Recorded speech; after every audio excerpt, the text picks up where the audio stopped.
In 2011, a 20-foot-long saltwater crocodile weighing more than 2,400 pounds was captured here in Agusan March, Philippines, and became known to the world as Lolong. We are deep in Agusan March right now, one of the wildest river systems in the Philippines.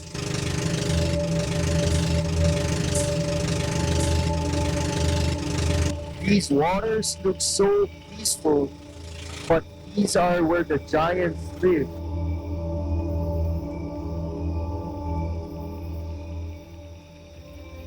Okay, so this is where I'm going to stay for the night. Very nice. The view is crazy. Check it out.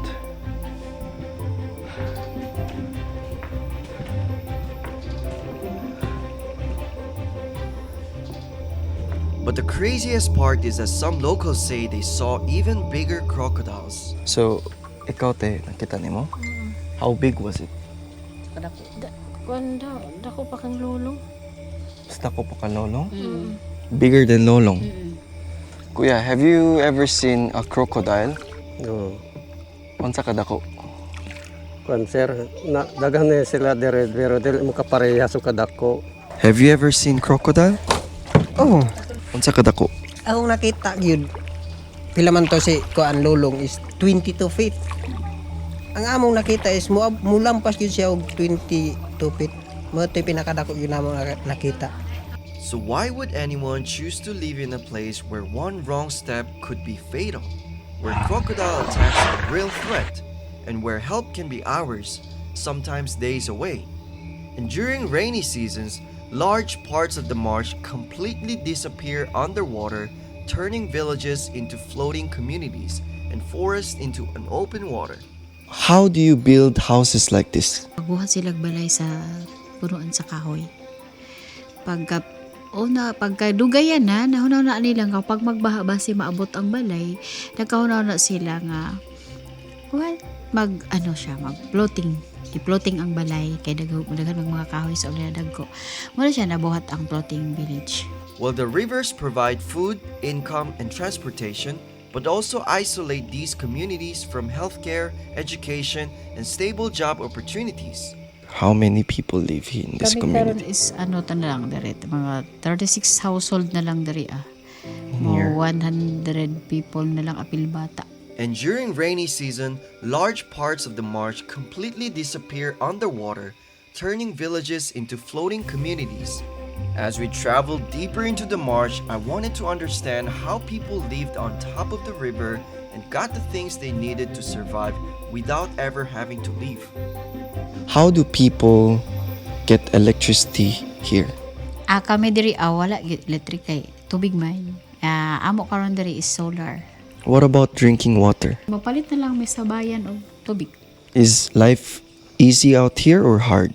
Ang panginabuhi labi na karon ingon ani nga na water hyacinth dili makapanagat di sa tunga.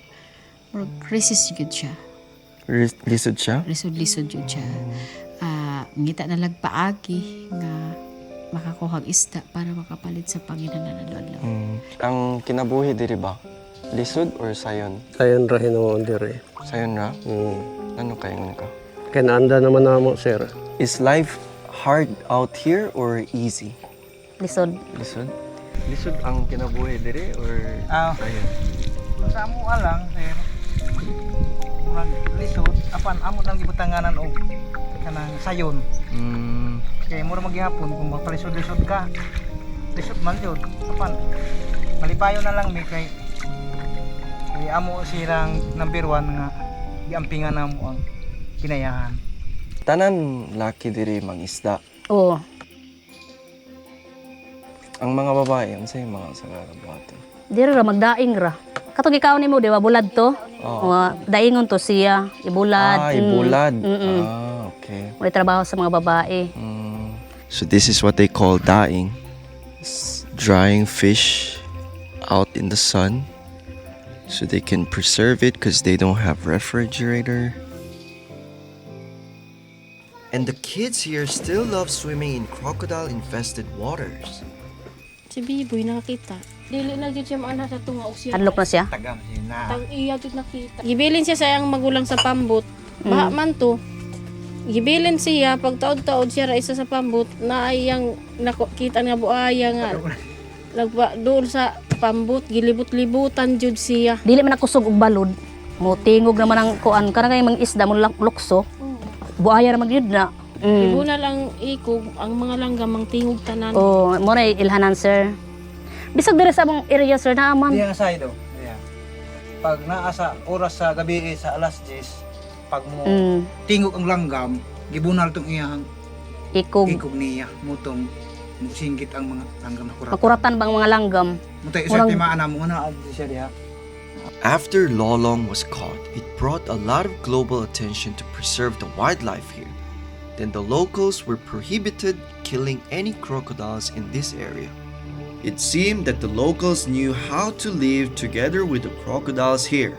Unsa man pag dili mawala diri kung mag boat kanang ka-memorize mo sa mga dalan or sa agyanan sa tubig. Oo sir, mga memorize na mo. Walay cellphone, wala Cellphone. memorize gyud na. Pero kung dili taga diri, posible mawala. Oo, mawala gyud na. Pero na panahon sir, diri nga bisag taga diri mi, mawala mi. Di na mo damhon ba, di na mo tuyoon, ngay nga na di ay.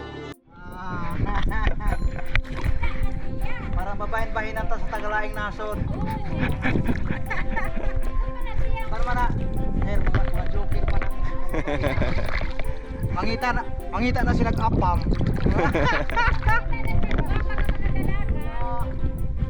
And the chief wanted to show me where they put the fish traps. Ang mga suot diri mga kanang Taiwan, karpa, tilapia. Kay klase na mga panagat na diri. Unsay mga sagara problema diri karon? Noong unang panahon, dagay isda. Pero matingaming, murag na nga wala. Climate change, sagbot na. Kana screen among ginagamit. Pangdiya sa sagbot. Para lang ang mga community sa Agusan Mars dili magkalisod.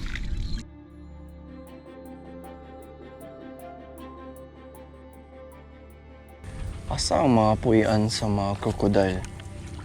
Kanang mga area nga mga lawom, kanang naay mga kanang dili kayo madisturbog tao. Kani nga side diri naa. Ana. Do you want the children to be staying here or mo like gawas siya? Para sa ako, di po ko gusto nga among mga anak nga i-ano na mo nga, dili na mo diri kay di mo mabuhi. Kailangan among i-educate sa among mga anak nga eskwela, tapos pagkahuman og eskwela, balik sila diri, mo tanaw sila og unsa ang ilang nasugdan. At least importante, nakahuman sila, nagyapon ang pangisda. At least kung unsay pwede nila itabang diri sa mga ginikanan or mga taga-community, na sila mismo makuha or dili na ka pwede nga mangayo sa uban pang tao. I came here looking for crocodiles, but what I left with was respect. Respect for the people who have learned to live with a river, not against it.